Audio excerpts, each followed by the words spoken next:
Hey everyone, my name is Brittany, and with National Adoption Day being tomorrow, it gets me so excited, and I wanted to share my adoption story with all of you. So, I was born in Arizona, and I was born exposed to heroin. I was in the hospital for a little while going through drug withdrawal, and then I was adopted when I was almost 7. So, I went from the hospital into foster care, and there's a lot of misconceptions about foster kids, especially drug exposed newborns, that they're going to have all these problems, that, it'll be just issues their whole life. So I wanted to share my story because it's a very positive one about adoption. I was a foster kid for a while. I had the same foster family ever since day one. They treated me absolutely great. I've never felt any different from, I have two older sisters. They're both my parents' biological children, and I've always been treated as one of them. And there were times that it was difficult being in foster care. My biological dad, I used to have to go on visits with him, and it was really confusing to be a little kid and have to go through all of that. So I was in therapy for a little while. I was sent back to live with my biological dad when I was 4, and that was really hard because a 4-year-old doesn't understand what was going on. Like, to me, that was my family, the people that I lived with every day that I'd always known. They were my family. I didn't understand why I had a different last name and who I was going to live with now and why I had to live there. But when I left, my parents, they were just my foster parents. They told me, look up at the moon every night, and we'll be looking at the same moon, and you'll always be with us. It doesn't matter where you are. If you look up at the moon, we'll be looking at the same one, which has actually been a special thing with me. I moved to New York a couple of years ago, and sometimes I'll just still, when I miss home, look up at the moon and know that my mom and dad are across the country in Arizona, and they're doing the same thing. But again, it was confusing as a kid. But then I was sent back into foster care a couple of months after I was returned to my biological father. And then it was another almost 2 years before my adoption was finalized. Luckily, I was sent back to the same family. They were able to take me, and they fought tirelessly for 2 years to make sure that they got to keep me and that I would be their little girl. I used to tell them when they would go to court, just tell the judge, she's my little girl.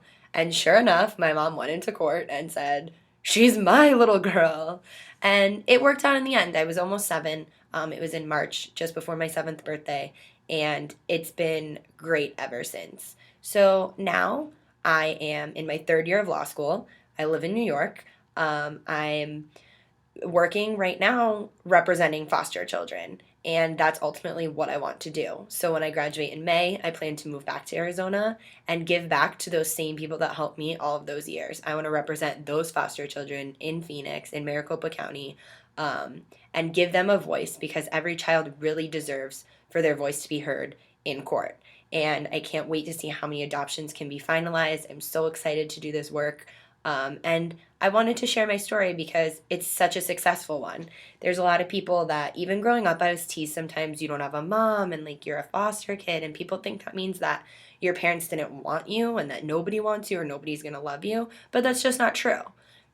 My parents made mistakes, my birth parents. They weren't ready to be parents, but um, it worked out. I got adopted by a great family. They love me. I've never felt like I didn't belong, and it turned out pretty well because it's all come for full circle now, and I'm going to be an attorney representing those foster children to make sure that everyone gets a forever family. The thousands of children who are in foster care in Arizona need families, and I just wanted to dispel some of those myths that there's something wrong with foster kids, and show you me. I'm a law student. I'm going to be a lawyer within the next year, and you would never know that I was born addicted to heroin, and that I was a foster kid until I was almost 7, and then I was adopted. And I'm so thankful, so grateful. I am who I am because of those experiences. I wouldn't be me if I wasn't adopted. I'm so proud of it. Everybody I know knows I'm adopted, and they know that I'm very, very proud of it. So I'm excited that tomorrow 350 kids are going to be adopted in Arizona, in Phoenix. That's so great. My parents still do foster care there, and they take in the kids all the time, and they've gone the last few years to watch their previous foster children have their adoptions completed. So it's really great. And I just wanted to hope that by sharing my story, maybe it'll help someone see that adoption is such a good thing, that it's great to adopt someone out of foster care. They really need the homes, and that the foster kids are just like any other kid. They can turn out great. All they need is love. They really do. And if you love them and teach them right, just like any other kid, then they'll turn out fine too and they'll be successful. So, to all of you that out there that are adoptees, um, that's great. To everyone who's adopted, thank you so much for giving kids a home. And to everyone who's thinking about it, do it. It's such a good thing. You should definitely do it.